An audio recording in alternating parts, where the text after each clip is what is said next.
అనసూయక్క bikini వేసుకుంటే మీకెందుకు? తొడలు చూపిస్తే మీకెందుకయ్యా? ఎందుకు ఆవిడ్ని అలా హింసిస్తున్నారు మీరు? హ్మ్?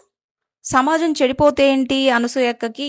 లేకపోతే ఎవరో బాధపడుతున్నారు చూస్తున్నారు అని భయం ఎందుకు? ఆవిడ హీరోయిన్ అయ్యా, చూపిస్తుంది, చూడాలే. హ్మ్? ఎందుకు క్వశ్చన్ చేస్తారు పదే పదే? జై శ్రీరామ్ అనే వాళ్ళందరినీ అసాల్టర్స్ అనేసింది. మళ్ళీ తను కూడా ఇప్పుడు ఏదో దీని నుంచి బయటపడడానికి జై శ్రీరామ్ అంటూ అనింది. అంటే ఆవిడ కూడా అసాల్టర్ అన్నట్టే. అనసూయ అక్క, నువ్వు మాత్రం ఒకటి గుర్తుపెట్టుకో. 2 శ్లోకాలు బట్టి పట్టినంత మాత్రాన ఎవ్వడు హిందువు అయిపోడు. అర్థమవుతుందా? హిందువు అనేవాడు వాడి ధర్మాన్ని ఎవడన్నా అన్నప్పుడు వాడికి బాధ కలగాలి. అలా నీకు ఎప్పుడైనా కలిగిందా అక్క?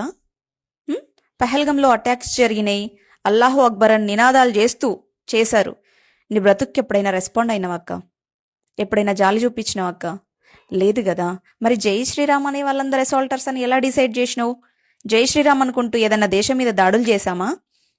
ఏదైనా దేశాన్ని ఆక్రమించుకొని మా మతాన్ని ఏమన్నా వ్యాపింపజేస్తున్నామా అక్కడ? లేకపోతే మీ ఇంటికి వచ్చి మీ మీదేమన్నా దాడులు చేశామా జై శ్రీరామ్ అంటూ? ఇంకేంటి, నీకు కౌంటర్ చేసే వాళ్ళందరూ పేదోళ్ళు అంటావా? నీలాగా సగం సగం బట్టలు వేసుకొని షాపింగ్ మాల్స్ ఓపెనింగ్స్కి వెళ్తే ఎవరికైనా డబ్బులు వస్తాయి మరి. నీ వృత్తిని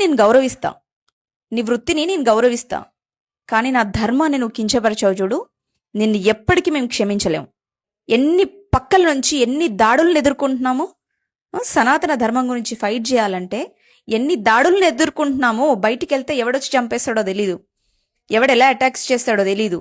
అన్ని భరిస్తూ మేము చేస్తుంటే మేమేమో నార్మల్ పీపుల్, నువ్వేమో హీరోయిన్. తొడలు చూపించేదానివేమో నువ్వు హీరోయిన్ అయిపోయినావా?